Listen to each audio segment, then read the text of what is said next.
Hi guys, hope you are all really good this morning and feeling positive and ready to take today head on. So as promised, we're going to go through the mobility that I do today. This is especially important for the runners within the group. Everyone's been doing a lot more running and I know some of you are kind of struggling with issues around it. Okay, so there's three things we can use. One is a kind of quite soft massage ball or a tennis ball, dependent on what pain level you can take to start with. A much harder massage ball and also a kind of piriformis roller. Ian, this is really important for you. So I literally start from my feet upwards and go through everything from there. So I'm going to run through each part, starting with the soft ball. So we start with the feet. Again, you can do this sat down at your desk, and I'm just very gently rolling out the bottom of my foot, looking for tight parts that are, a little bit sore. You can see there, I'm kind of flexing my toes, open all my toes up. Like I said before, your hands, your toes should actually function as your fingers do. But through years of kind of stuffing them in shoes, running shoes, especially females with high heels,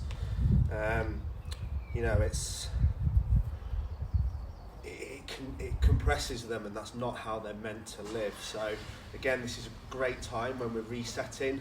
Just spend as much time as you can in your bare feet with your socks off, walking around, just letting your feet realign and get back to feeling the earth as they should do. Okay, so again, I'll spend about a minute on each foot. Again, the orange roller just lives under my desk. Be careful doing this because the plantar fascia on the bottom of the foot is quite tender, and there's also about 97 bones in the foot, I think. So we do need to be a little bit careful. We're not looking to smash it to pieces. We're just looking to, loosen it up, get some blood flow, stretch the fascia out a bit, and it's going to feel a lot better and help with ankle mobility as well, and tired feet. Okay. Secondly, if you are really struggling with the plantar fascia and that part of your foot, water bottle like this, freeze it so we've got the anti-inflammatory property of the ice, and again, just roll your foot on the water bottle where it's sore, breaking it down, and again we're going to get, like I say, the anti-inflammatory process of the ice, as well as the massage and the stretching of the fascia. So not sure how well you're going to be able to see this from there, but you'll get the general idea. So the next one that's really important for runners is this muscle, your soleus and your perineals, which run down the front of the shin. Okay, massive for shin splints and runners and getting pain. So what we're going to do is we're going to sit in a cross-legged position like this.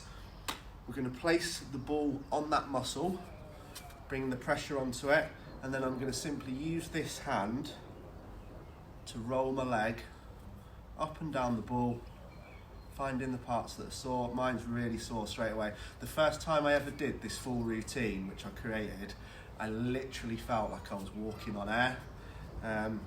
So again, about 30 seconds into this muscle. Again, if you find one tight point, I've got a tight point there. That's what's called a muscle adhesion. Logan's just gone into the patio doors.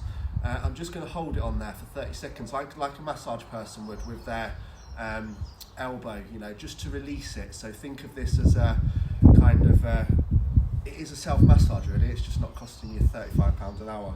So again, spend as long as you want, just roll all that muscle out. It's going to feel a million times better, okay? Now, the reason why this is so much more effective than stretching is because in each muscle we have what's called a Golgi tendon organ, okay? The Golgi tendon organ is what prevents the muscle from rips and tears, or should do anyway. Obviously it doesn't in extreme circumstances, but very often when we stretch, the Golgi tendon organ will engage because the brain can't tell the difference between a slip, where you might slip and tear a muscle, and you trying to stretch it to loosen it up.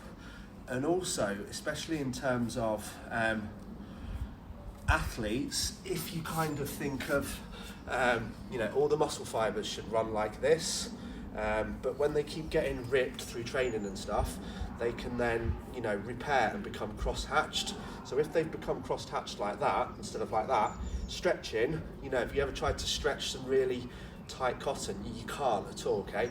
So what this does is it just, you know, straightens everything out, ready to then be able to get into stretching. Now, next from there, we need to move up to some ankle mobility. So again, really simple. I'm not going to spend too much time on this, but, you know, really keep your ankles mobile. Again, you can use the ball, stretch up, stretch down, and get them moving nicely.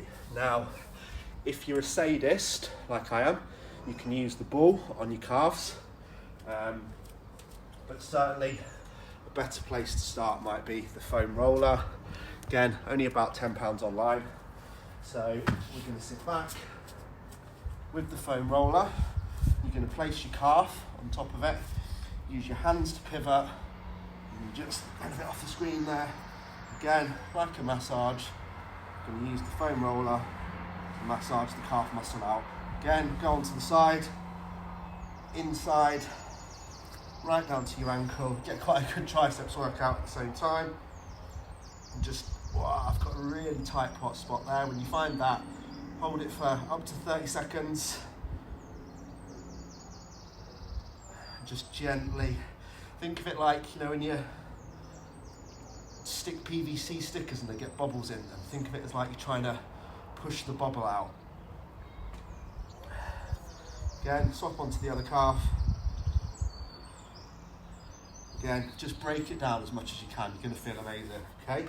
So, next one. This is very painful, but trust me, stick with it, and you're going to see massive change again, okay? So, the IT band is what connects the hip to the knee, okay? It runs all the way down the outside of your leg, and if you don't keep it in good check, it will become very sore. So, the foam roller is going to be placed underneath the hip. This elbow is going to come down, this arm's going to come across like a commando position, and again we're just going to use this hand to roll up and down the IT band, the iliotibial band for any of you geeks out there. Again, very painful, but the more you do it, the easier it'll get. The first time I did this, I couldn't even rest my leg on it, okay? I literally felt like I'd been shot. Again, onto the other leg, okay? So, that's the majority of the foam rolling. It is really good just to get into your back as well. So back, all we're gonna do is place the foam roll underneath your lumbar spine. And again, use your feet, just roll yourself up and down the foam roller. Lean as far over as you want. You'll get lots of cracks. Don't be afraid of it. Don't be afraid to lean right over. Again, just get that back loosened off, okay? So,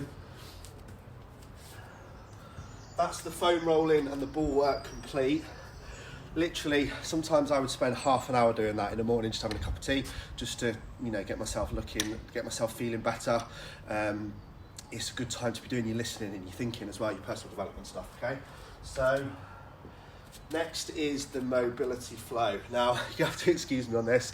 I'm no yoga expert. This pretty much does the whole body. It's really, really good. And I've also bought some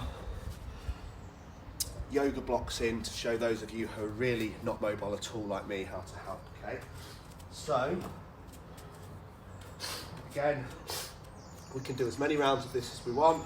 We're just going to stretch up, stretch all your body out, feel it through your lats, pull them back. We're going to side bend. We've got all the psoas muscle here. Stretch out, really nice stretch there. Over to the other side. Again, just trying to relax. I'm just going to hip bend forward. Again, over to one side. Big stretch here on the hip. The other side. Again, just spend as much time as you want on that. A few torso twists from yesterday. Get nice and loose. and then we're going to drop down into a forward fold. Okay, so always keep your knees slightly soft, not locked out. And we're just reaching down, just let all your spine unlock.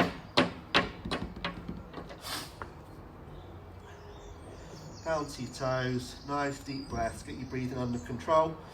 And then what we're going to do, we're going to lean forward slightly, place our hands down, and we're going to walk all the way out to a high plank. Okay, from there we're going to drop down onto our knees, and we're going to rock back into a prayer position. Again, if you're really tight in a prayer position, you can use the blocks to be able to get a bit more of a stretch, have them flat. Again, you can see I've got a lot of work to do on that, okay? So, from the prayer position, we're then gonna sit back up. We're gonna do it this side first actually. We're gonna bring one leg forward, keep everything nice and straight, hips square, and we're just gonna push right forward, opening up this hip flexor. This is the one that's causing the anterior pelvic tilt. When you're sticking your bums out, arching your back and rounding your shoulders. And then from this position, we're going to twist out, and you'll have a massive, massive stretch in there. Okay, again, we're holding each of these for about 30 seconds.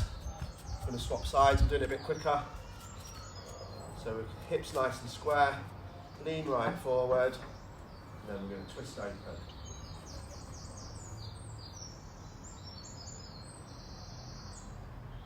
So like I said, about 30 seconds. The reason for 30 seconds is after about 20 seconds, that Golgi tendon organ will realise that you're doing a stretch and that it's not actually something that it needs to be worried about, okay?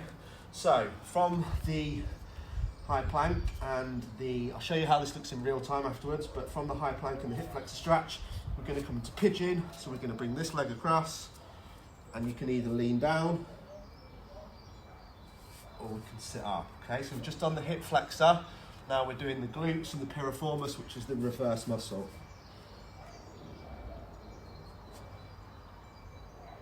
Again, if you're doing lots of squats, this is going to be tight.